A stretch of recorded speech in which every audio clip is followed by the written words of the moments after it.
पहले हम आपको लिखने का तरीका बता दें कि आपको लिखनी कैसे है ये, क्योंकि हम कई सालों से लिखवा रहे हैं इसको इसी प्रकार से।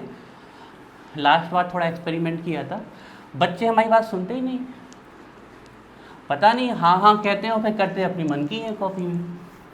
हम कहेंगे हम बच्चों समझ में आ गया, हाँ सर, पक्का आ गया, हाँ सर, और लास्ट में जब कॉपी में देखेंगे तो पता चला कुछ समझ में नहीं आया। करना उनको अपनी मन की है, कितना भी समझा दिया हम वो अपनी मन की ही करते हैं। देखो दिखाओ कोई एक कॉपी हमें। देखो दो कोलिगेटिव प्रॉपर्टीज पढ़ने वाले हैं हम, एलिवेशन इन बॉइलिंग पॉइंट और डिप्रेशन इन फ्रीजिंग पॉइंट। आप विश्वास मानिए दोनों प्रॉपर्टी बिल्कुल साथ में आपको समझ में आ जाए। अब दो तरीके हो सकते हैं, या तो अब डिफरेंस नहीं आते हैं कभी एलिवेशन डिप्रेशन में कि आप कहो कि sir elevation boiling point depression, आज तक कोई क्वेश्चन बना ही नहीं। या तो आप इन कॉलम को हाफ हाफ कर लो ऐसे, यहाँ हम लिखते जाएंगे एलिवेशन बॉइलिंग पॉइंट, यहाँ डिप्रेशन इन फ्रीजिंग पॉइंट, तो ऐसे आपका चलता जाएगा। एक तो तरीका ये हो सकता है। दूसरा तरीका होता है इस पेज को खाली छोड़ दो, यहाँ से लिखो आप जैसा जिसको अच्छा लगे। तो इस पेज में लिख लें हम एलिवेशन बॉइलिंग पॉइंट, और इसमें क्या लिख लें, डिप्रेशन इन फ्रीजिंग पॉइंट। एक तरीका ही हो सकता है, लेकिन एक पेज में तो एलिवेशन बॉइलिंग पॉइंट आएगा नहीं, ना ही एक में। तो एलिवेशन बॉइलिंग पॉइंट यहाँ, अब ये पेज यहाँ भर गया तो अगला हम कहाँ लिखेंगे, यहाँ, ये यहाँ पर, और डिप्रेशन इन फ्रीजिंग पॉइंट यहाँ एंड, तो उसको हम कहाँ ले जाएंगे, यहाँ। अब आपको डिसाइड करना है कि आप कैसे लिखना चाहते हो। यहाँ लिख लेंगे एलिवेशन बॉइलिंग पॉइंट इस पेज में, और इसमें लिख लेंगे डिप्रेशन फ्रीजिंग पॉइंट, ठीक है। अब एलिवेशन बॉइलिंग पॉइंट यहाँ एंड तो नहीं हो रहा, तो अगला कहाँ से स्टार्ट कर देंगे, यहाँ से। मतलब ये वाला पेज रहेगा एलिवेशन के लिए और ये वाले रहेंगे डिप्रेशन, और डिप्रेशन का है यहाँ पर। अब आप लोगों को स्वयं डिसाइड करना है, अब बहुत छोटे नहीं हैं, काफ़ी बड़े बड़े टॉपिक हैं, तो आपको डिसाइड करना है आप कैसे लिखना। ग्राफ भी आएंगे, आप कॉलम बना के लिखना चाहते हो तो कॉलम, और आप चाहो तो पेज, जो जैसी इच्छा हो। नहीं आया समझ में? अब देखो लास्ट में हम जब देखेंगे ना तो हम गारंटी लिए किसी को समझ में नहीं आया होगा। आप अपना डिसाइड कर लो, आप कॉलम बना के लिखना चाहते हो वैसे, ठीक है। और हम स्टार्ट कर रहे हैं। आज्ञा है सिद्धार्थ? चलो फिर सिद्धार्थ की आज्ञा बस मिल जाए फिर तो हम पढ़ाना चालू कर देंगे। देख लो जौन सा भी तरीका अच्छा लगे। कॉलम वाला यूज करना तो थोड़े छोटे छोटे अक्षर से लिखना, लेकिन सफाई 100% होनी चाहिए। हम बड़े आराम से चलेंगे, कोई जल्दबाजी नहीं करेंगे, ठीक है। तो हम दोनों कोलिगेटिव प्रॉपर्टी पढ़ रहे हैं, हमें तो भैया एक ही बोर्ड है तो हमें कॉलम ही बनाने पड़ेंगे, हमारे पास कोई ऑप्शन ही नहीं है ना। चलिए तो हमारा ये पेज ये हो गया, ये पेज ये हो गया, फिर पलट देंगे तो फिर से, ठीक है। तो हमारी सेकेंड एंड थर्ड नंबर की कोलिगेटिव प्रॉपर्टी स्टार्ट कर रहे हैं हम, ठीक है। तो सेकेंड नंबर की कोलिगेटिव प्रॉपर्टीज है हमारी एलिवेशन इन बॉइलिंग पॉइंट।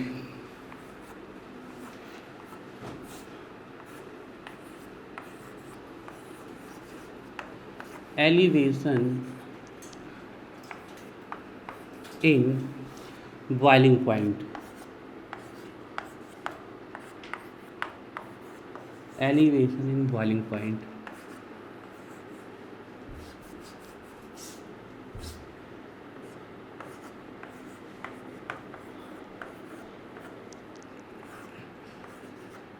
ई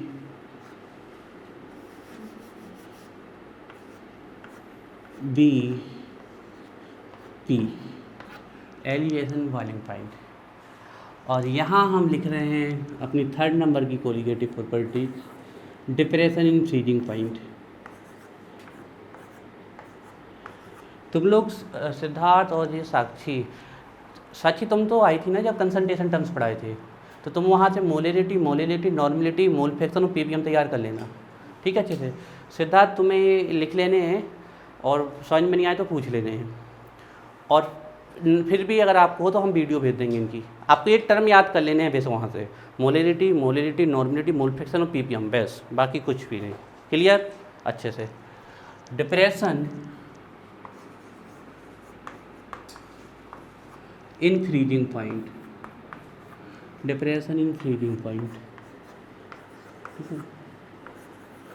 बिल्कुल जल्दबाजी नहीं करनी है। बड़े आराम से समझना, चाहिए 1 साल लग जाए। बिल्कुल ऐसे चलना है जैसे कि आज तक कोई चला ना हो, बड़े आराम से चलना है, बड़े आराम से चलेंगे, जितनी देर में एंड होना होगा होगा। अच्छी बात अच्छी बात है। तरीका लिखने का, तो वहाँ जो एलिवेशन है वो कहाँ को डिप्रेशन लिख रहा है सर, हमने तुम्हें समझा नहीं, आओ ना समझ। अगले पेज में लिखें, मैं कॉलम बना के लिख रहा है ना उनको। अच्छा कॉलम, तो पहलू कहाँ है? दूसरों पहले लिख दो तुमने, पहलू कहाँ है? दूसरी शुरू किया आपने। ए लिखेंगे ना, हाँ और ए लिखेंगे। अच्छा एलिवेशन दूसरा, ठीक है। डिप्रेशन कॉलम बना के लिखोगे, अच्छे से लिखना, कैंची बना है। Depression in freezing point, elevation boiling point, depression, दोनों साथ में लेके चलेंगे, दोनों अलग अलग पूछे जाते हैं, ठीक है ना। इन टॉपिक में हमें कवर क्या करना है, एलिवेशन इन बॉइलिंग पॉइंट और डिप्रेशन इन फ्रीजिंग पॉइंट। सबसे पहले तो इनमें एक वर्ड आ रहा है बॉइलिंग पॉइंट, और इसमें एक वर्ड आ रहा है फ्रीजिंग पॉइंट। सुनो बच्चों, इसमें वर्ड आ रहा है बॉइलिंग पॉइंट, इसमें वर्ड आ रहा है फ्रीजिंग पॉइंट। तो सबसे पहले हम डिफाइन करेंगे कि बॉइलिंग पॉइंट क्या होता है और फ्रीजिंग पॉइंट। फिर सेकेंड टर्म इसमें आ रहा है कि बॉइलिंग पॉइंट बढ़ रहा है, मीन्स वाटर 100 डिग्री सेल्सियस पे बॉयल हो रहा है, अब वो 101 पे हो रहा है, फिर 102 पे हो रहा है, 103 पे हो रहा है। ऐसा क्यों हो रहा है? कुछ तो हम उसमें ऐड कर रहे हैं। तो फिर बॉइलिंग पॉइंट में एलिवेशन क्यों होता है उसको पढ़ेंगे। सिस्टी सुनो प्लीज़, सबसे पहले हम बॉइलिंग पॉइंट देखेंगे क्या होता है, फिर हम सुनेंगे कि बॉइलिंग पॉइंट में एलिवेशन क्यों हो रहा है, आखिरकार बॉइलिंग पॉइंट कैसे बढ़ेगा। एलिवेशन हम बॉइलिंग पॉइंट पढ़ेंगे, सेम है फ्रीजिंग पॉइंट पढ़ेंगे, फिर डिप्रेशन इन फ्रीजिंग पॉइंट। अब डिप्रेशन इन फ्रीजिंग पॉइंट का मतलब समझ रहे हो, किसी जैसे हम कह लें वाटर का फ्रीजिंग पॉइंट 0 डिग्री सेल्सियस है, हम कुछ उसमें ऐसा ऐड कर दें कि उसका फ्रीजिंग पॉइंट -7 हो जाए, डिप्रेस हो रहा है ना। इसकी ज़रूरत पता है कहाँ पड़ती है? कोल्ड कंट्रीज में, वेस्टर्न कंट्री जहाँ ठंडक भी होती है, क्योंकि जो आपकी व्हीकल्स होते हैं, 4 व्हीलर्स होते हैं, उनके रेडिएटर में क्या डला रहता है? वाटर। क्यों? रेडिएटर को ठंडा करने के लिए, जिससे आपका इंजन ठंडा रहता है। अब रेडिएटर को ठंडा करने के लिए उसमें डाला रहता है वाटर, और जब कोल्ड कंट्रीज हैं वहाँ टेम्परेचर बिलो 0 ही रहता है ज़्यादातर, तो वो वाटर रेडिएटर में क्या हो जाना है? जम जाना है। और रेडिएटर में अगर वाटर जमा तो पूरी मशीनिंग फंक्शन आपकी बिगड़ जाएगी, डिस्टर्ब हो जाएगी, डिस्ट्रॉय हो जाएगी, वो गाड़ी नहीं चलेगी। अब मजबूरी है कि उनको पानी डालना पड़ेगा, ना डालेंगे तो रेडिएटर गर्म रहेगा, और पानी डालने से समस्या ये आ रही है कि टेम्परेचर 0 से नीचे है, तो फिर वहाँ पर उस वाटर का फ्रीजिंग पॉइंट डाउन कर दिया जाता है, डिप्रेस कर दिया जाता है, मतलब 0 से कितना कर दिया जाता है? -7 -8। इसके लिए वाटर में हम अभी बता देते हैं, इथाइलिन ग्लाइकोल डाला जाता है। वाटर का फ्रीजिंग पॉइंट घटाने के लिए जो सब्सटेंस आता है दैट इज इथाइलिन ग्लाइकोल। उसमें अगर आप इथाइलिन ग्लाइकोल डाल दोगे तो फिर वो वाटर जमेगा नहीं, -7 तक नहीं जाए। आप अपने घर में चेक कर लेना, इथाइलिन ग्लाइकोल मिल जाएगा मार्केट में। फ्रीजर में रखना, वाटर रखना प्योर, और इथाइलिन ग्लाइकोल वाला वाटर, प्योर वाटर जम जाएगा, इथाइलिन ग्लाइकोल वाला नहीं जमेगा, क्योंकि उसका फ्रीजिंग, हमारा वाटर का मैक्सिमम फ्रीजिंग पॉइंट कितना जाता है? -7 तक। 0 से स्टार्ट, -7 पे हम लोग बहुत कम रखते हैं, -3 के आसपास रखते हैं, -7 आपका लास्ट तक जाता है, और आने लगे हो तो हमें पता नहीं। तो आप देखना उसमें वो जमेगा ही नहीं, क्योंकि उसका फ्रीजिंग पॉइंट हमने क्या कर दिया है? डिफरेंस। अब बात हम आपको बताएं, दोनों घटनाएं एक साथ हो सकती है, मतलब जिस चीज़ से बॉइलिंग पॉइंट बढ़ता है उसी से फ्रीजिंग पॉइंट, सेम कारण है। अब सेम कारण है non volatile solute. Non volatile solute, जब हम सॉल्वेंट में नॉन वॉलेटाइल सल्यूट डालते थे तो क्या बनता था? सल्यूशन। और सल्यूशन की वेपर प्रेशर कैसी होती है? तो बॉइलिंग पॉइंट ज़्यादा, तो इसको हम क्या बोलते हैं? Elevation in boiling point. तो किसका बॉइलिंग पॉइंट ज़्यादा होता है? सल्यूशन का, सॉल्वेंट का नहीं, सल्यूशन का। और कौन से सल्यूशन का? जिसमें कौन सा सल्यूट पड़ा हो। अब आप खुद थोड़ा सा एक लॉजिकल लगाओ, जो देरी से बॉयल हो रहा है, जिसका बॉइलिंग पॉइंट बढ़ चुका है, अरे बात समझ में, उसका फ्रीजिंग पॉइंट भी तो डाउन जाएगा, गिरेगा, नीचे की तरफ जाएगा। तो इनका दोनों का कारण सेम है। अच्छा, बॉइलिंग पॉइंट किसका बढ़ेगा? सल्यूशन का। और फ्रीजिंग पॉइंट किसका घटेगा? सल्यूशन का ही। और दोनों में बॉइलिंग पॉइंट को बढ़ाने के लिए या फ्रीजिंग पॉइंट को घटाने के लिए क्या डालना पड़ता है हमें? ऐसा सल्यूट जिसकी वेपर नहीं बनती है। अब जिनको समझ में नहीं आ रहा, जो लेट आए उनको हम अभी समझाएंगे। दोनों का सेम कारण है, बॉइलिंग पॉइंट बढ़ाने के लिए और फ्रीजिंग पॉइंट घटाने के लिए। जो RLVP में पढ़ा था हमने, relative lowering in vapour pressure, वहीं से ये आएगा। चलो स्टेप बाय स्टेप चलते हैं तो आप लोग परेशान हो जाएंगे। तो सबसे पहले हम एलिवेशन बॉइलिंग पॉइंट में किसको डिफाइन करें, और डिप्रेशन इन फ्रीजिंग पॉइंट में फ्रीजिंग पॉइंट। ठीक है, तो चलिए, तो हमारा यहाँ पर एक छोटी छोटी सी काफ़ी हेडिंग आनी है। ठीक है, तो सबसे पहले हम यहाँ पर लिखेंगे, चलो हेडिंग वगैरह कुछ मत डालो, ऐसे ही लिखो।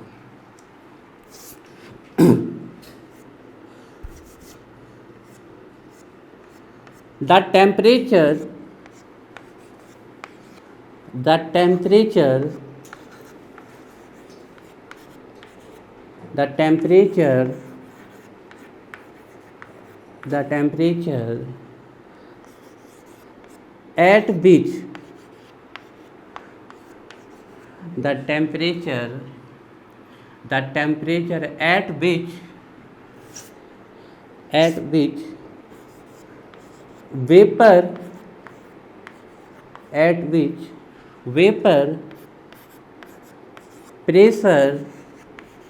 at which vapor pressure of liquid becomes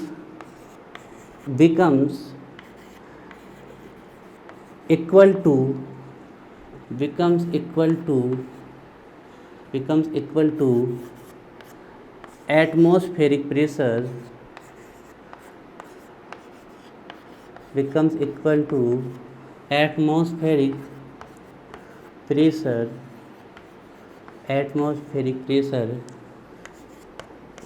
is called boiling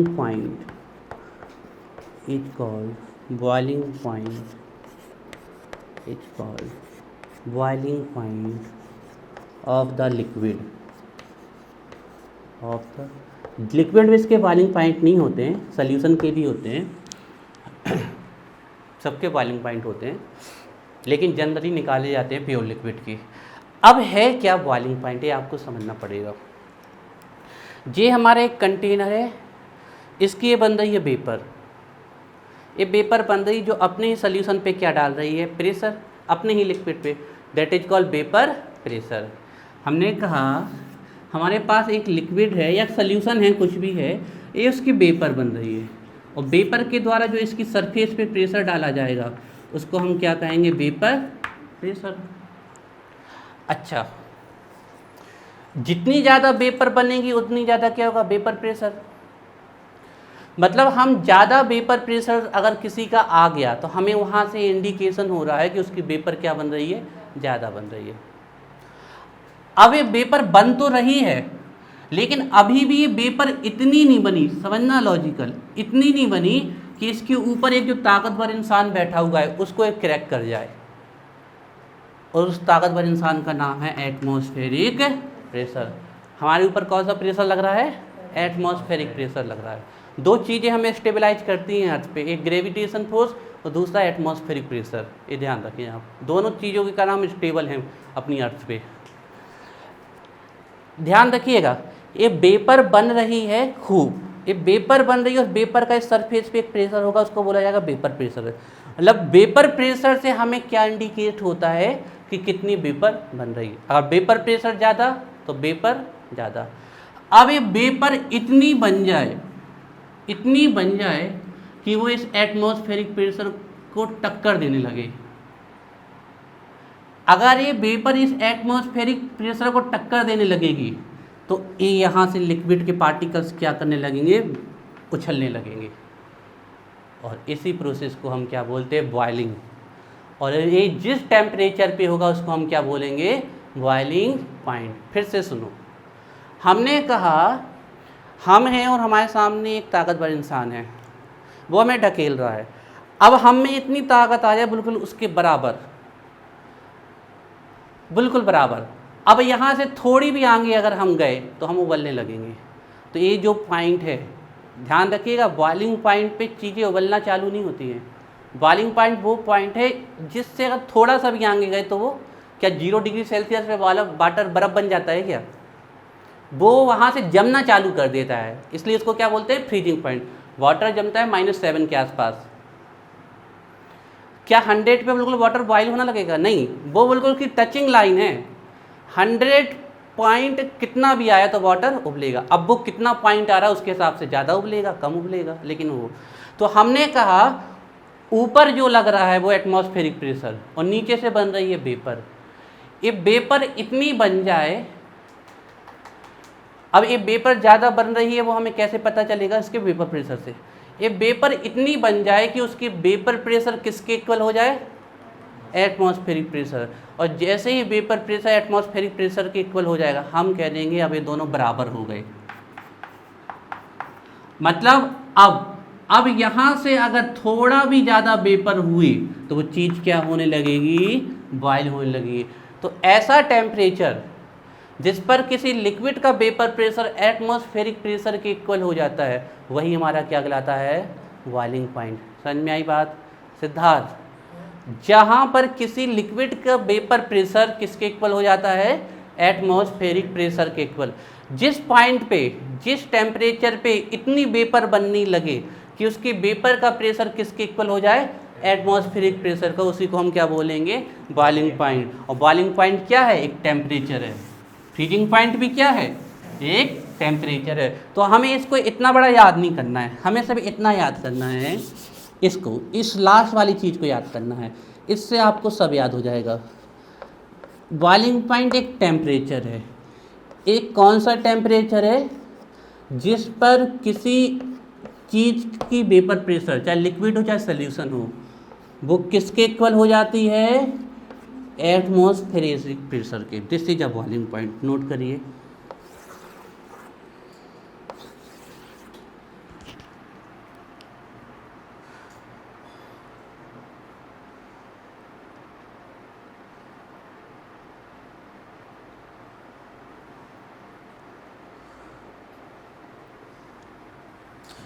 अब इसको देख के आप लोग को डेफिनेशन याद हो जाएगी। The temperature at which vapour pressure of liquid becomes equal to atmospheric pressure is called boiling point. ऐसा टेम्परेचर जिस पर किसी लिक्विड की, किसी सोल्यूशन की, देखो जनरली बॉइलिंग पॉइंट लिक्विड के निकाले जाते हैं, हालांकि होते सबके हैं, सबके बॉइलिंग पॉइंट होते, सॉलिड का भी बॉइलिंग पॉइंट होता है, सबके बॉइलिंग पॉइंट होते हैं, सबके फ्रीजिंग पॉइंट होते हैं, सबके, लेकिन जनरली बॉइलिंग पॉइंट लिक्विड के निकाले जाते हैं, ध्यान रखना आपका। तो ऐसा टेम्परेचर जिस पर कोई लिक्विड इतनी वेपर बना दे कि उसकी वेपर का प्रेशर ऊपर वाले प्रेशर एटमॉस्फेरिक प्रेशर के इक्वल हो जाए, तो अब दोनों की ताकत बराबर हो गई। तो हम कह देंगे अगर इस प्रेशर से थोड़ा भी आगे अगर आप बढ़े तो वो चीज़ उबलना चालू कर देगी, उसको हम क्या बोलेंगे? Boiling point. आपकी 10th क्लास या 9th क्लास में डेफिनेशन ऐसी लिखी होती है, the temperature at which liquid boil is called boiling point. वो एक जनरल डेफिनेशन है कि जिस पर कोई चीज़ उबलने लगे वो उसका क्वथनांक कहलाता है बॉइलिंग पॉइंट। एक्चुअल डेफिनेशन ये है साइंटिफिक। साइंस ने बॉइलिंग पॉइंट को इस बेस पे डिफाइन किया है कि अगर किसी लिक्विड के ऊपर जो ऊपर से प्रेशर लग रहा है एटमॉस्फेरिक प्रेशर, और लिक्विड की जो वेपर बन रही है, दोनों इतनी हो जाए कि एक दूसरे के बराबर हो जाए, तो हम कह देंगे अब वो लिक्विड बॉइलिंग पॉइंट को टच कर गया। उसके ऊपर अगर थोड़ा भी पहुँचे तो लिक्विड क्या करना चालू कर देगा? Boiling point. तो बॉइलिंग पॉइंट समझ में आया आपको? तो अभी हमने एलिवेशन में बॉइलिंग पॉइंट नहीं पढ़ा, अभी से हमने बॉइलिंग पॉइंट पढ़ा। बॉइलिंग पॉइंट हम बढ़ा देंगे। अभी बढ़ाने के लिए क्या करना पड़ेगा? लिक्विड में हमें ऐड नॉन वॉलेटाइल सल्यूट। तो बताओ किसका बॉइलिंग पॉइंट बढ़ेगा? सॉल्यूशन का। पकड़ रहे हो बात? क्योंकि जैसे ही हम लिक्विड में नॉन वॉलेटाइल सल्यूट वो होते हैं सिद्धार्थ जो वेपर नहीं बनाते, जैसे कि नमक की वेपर नहीं बनती ना। नमक और पानी को अगर हम ले लें तो गर्म करेंगे तो पानी उड़ जाएगा, नमक रह जाएगा। तो नमक कैसा है? Non volatile. शक्कर भी क्या है? Non volatile. नॉन वॉलेटाइल का हिंदी होती है अवाष्पशील, जिसकी वाष्प ना बने, और वॉलेटाइल का होता है वाष्पशील, जिसकी वाष्प बने। ठीक है ना? तो हमने कहा कि ये जो लिक्विड है अगर इसका वेपर प्रेशर आपके एटमॉस्फेरिक प्रेशर के इक्वल हो गया तो यही टेम्परेचर बॉइलिंग पॉइंट कहलाएगा। अब इस बॉइलिंग पॉइंट को हमें बढ़ाना है, तो इस लिक्विड में हमें एक ऐसा सब्सटेंस डालना पड़ेगा जो खुद नहीं उबलता। वो कौन कहलाएगा? Non volatile solute. तो हम इसमें नॉन वॉलेटाइल सल्यूट जैसे ही लिक्विड में ऐड कर देंगे तो बनेगा क्या? तो बॉइलिंग पॉइंट किसका बढ़ता है? हमेशा सॉल्यूशन का। इसी घटना को बोलते हैं एलिवेशन इन बॉइलिंग पॉइंट। इसको अभी हम आगे लिखेंगे। अब हम समझ लें फ्रीजिंग पॉइंट क्या होता है। चलो बॉइलिंग पॉइंट तो समझ, दोनों साथ में इसीलिए लिखवा रहे हैं कि आपको दिक्कत ना आए। सिद्धार्थ नहीं आया समझ में अभी? पक्का पूछ लेना कहीं भी कोई दिक्कत हो। फ्रीजिंग पॉइंट क्या होता है? चलिए लिखते हैं फ्रीजिंग पॉइंट।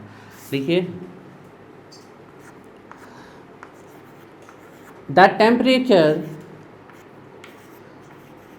फ्रीजिंग पॉइंट एक टेम्परेचर ही तो है कि नहीं? बताओ आप लोग।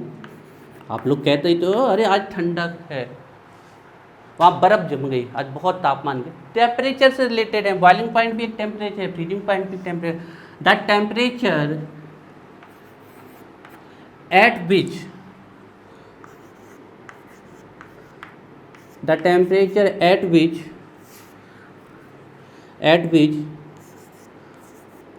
Vapour pressure, the temperature at which vapor pressure of liquid phase becomes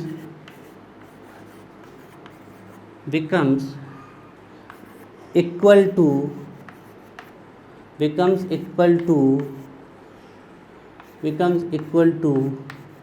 solid, आप ब्रैकेट में लिख सकते हो frozen.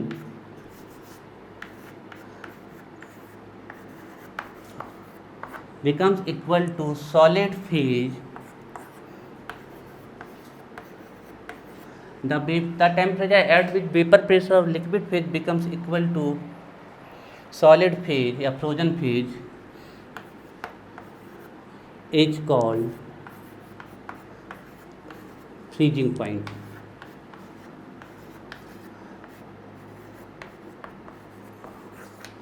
is called freezing point. Boiling point में किसी को कोई डाउट हो तो बताओ, हम फिर से समझाएं। फिर हम फ्रीजिंग पॉइंट में जा रहे हैं। आप इसको देख लोगे तो बॉइलिंग पॉइंट बन जाएगा। किसी भी चीज़ की अगर वेपर प्रेशर इतनी हो गई जितनी की एटमॉस्फेरिक प्रेशर है, और एटमॉस्फेरिक प्रेशर हमारा कितना होता है पता है ना? 1 atm। आप चाहो तो यहाँ लिख सकते हो 1 atm, मतलब 1 atm ही था, लिखो चाहे ना लिखो 1 atm। तो किसी भी सब्सटेंस की, लिक्विड की, सोल्यूशन की वेपर प्रेशर अगर 1 atm के इक्वल हो गई तो उसको बोलेंगे बॉइलिंग पॉइंट। ये क्लियर है? अब फ्रीजिंग पॉइंट क्या है इसको समझने की कोशिश करते हैं।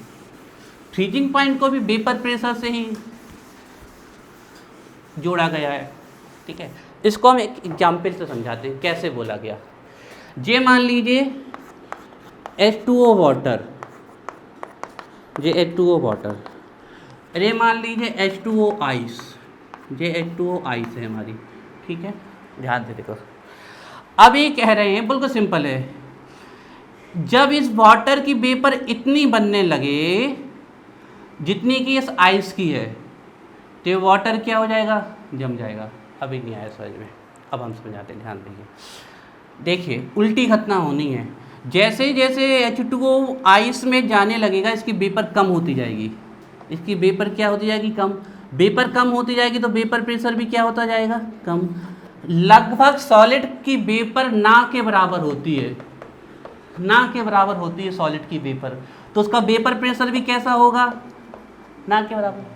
तो हम बोल देंगे सॉलिड के वेपर होती ही नहीं या ना के बराबर होती है, तो सॉलिड का वेपर प्रेशर भी नहीं होता है।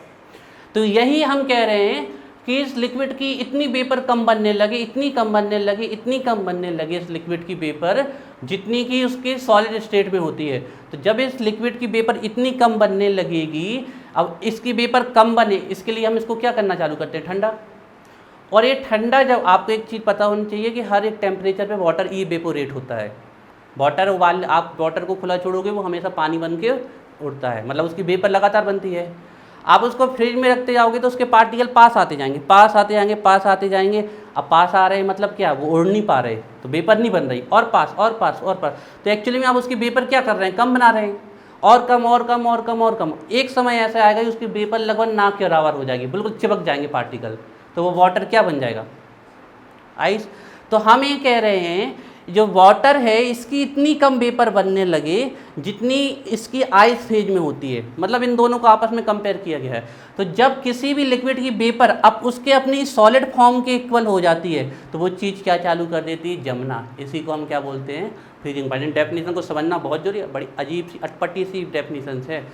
The temperature at which vapour pressure of liquid phase becomes equal to solid phase is called freezing point. बिल्कुल सिंपल, खत्म बात। हम ये कह रहे हैं कि ये लिक्विड तभी आइस बन जाएगा जब इसकी वेपर आइस के बराबर हो जाएगी, खत्म बात, सिंपल, और ना के बराबर होगी।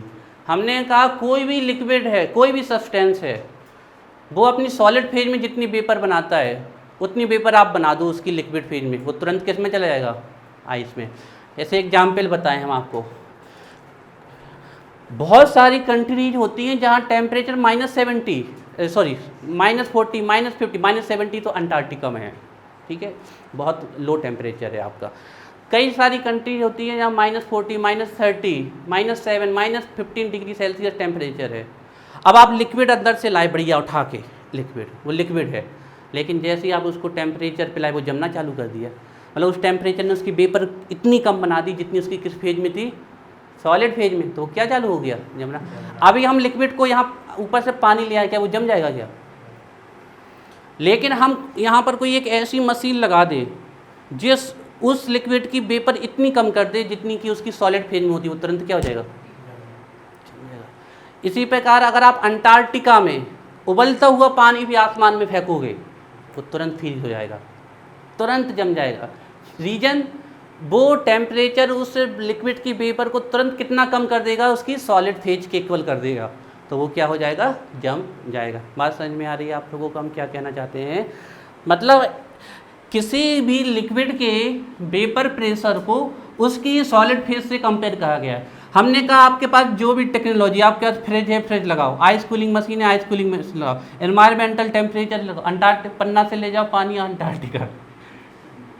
अंटार्कटिका में पहुँचे वो जम जाएगा। अब दिल्ली में नहीं जमा आपका, आपके उसके बाद आप और आगे गए, बम्बई में नहीं जमा, और आगे नहीं जमा, आप देख रहे हो, लेकिन जैसे ही अंटार्कटिका पहुँचे वो जम गया। इसका मतलब था कि वहाँ टेम्परेचर इतना था कि उसने उस लिक्विड की वेपर को कितना कम कर दिया उसके सॉलिड फेज के इक्वल, वो तुरंत क्या हो जाएगा, जो नहीं तो अंटार्कटिका नहीं जाए तो फ्रिज रखो घर में उसमें जाके जमा लो। आ रही बात समझ में? ये है फ्रीजिंग पॉइंट। तो हम ये कह रहे हैं दुनिया का कोई भी लिक्विड है उसकी वेपर इतनी कम बनने लगे जितनी उसकी किस फेज में होती है, वो तुरंत फ्रीज हो जाएगा, तुरंत जम जाएगा।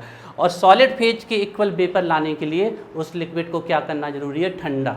ठंडा करने के लिए मशीनें आती हैं, ठीक है ना, ठीक है। नहीं तो एक आता है ठंडा ठंडा कूल कूल पाउडर, उसको डाल देना, शायद जम जाए, उससे नहीं जमेगा। चलिए, the temperature at which vapour pressure of liquid phase, liquid substance, liquid matter, liquid compound, कोई भी liquid species becomes equal to उसी की सॉलिड फेज के इक्वल, उसको हम क्या बोलते हैं, फ्रीजिंग पॉइंट। तो सिद्धार्थ देखिए, फ्रीजिंग पॉइंट एक टेम्परेचर है जिस पर जो वेपर प्रेशर है, जो वेपर प्रेशर है लिक्विड का, वो किसके वेपर प्रेशर के इक्वल हो जाता है, बताओ, सॉलिड के, सॉलिड फेज, हाँ उसी की सॉलिड फेज के, लिक्विड फेज का उसी की सॉलिड फेज के।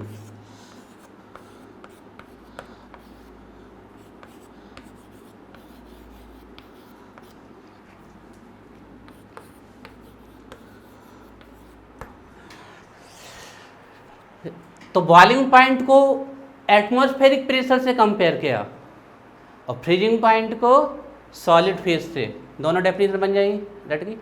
चलो अब आगे चल, अब फिर बॉइलिंग पॉइंट बढ़ाते हैं और फ्रीजिंग पॉइंट घटाते हैं।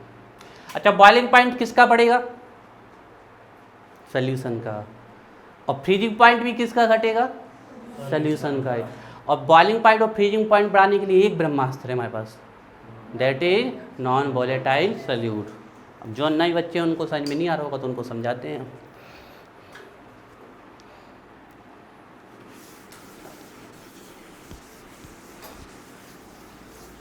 देखिए थोड़े से बड़े टॉपिक हैं ये दोनों, लेकिन है सरल।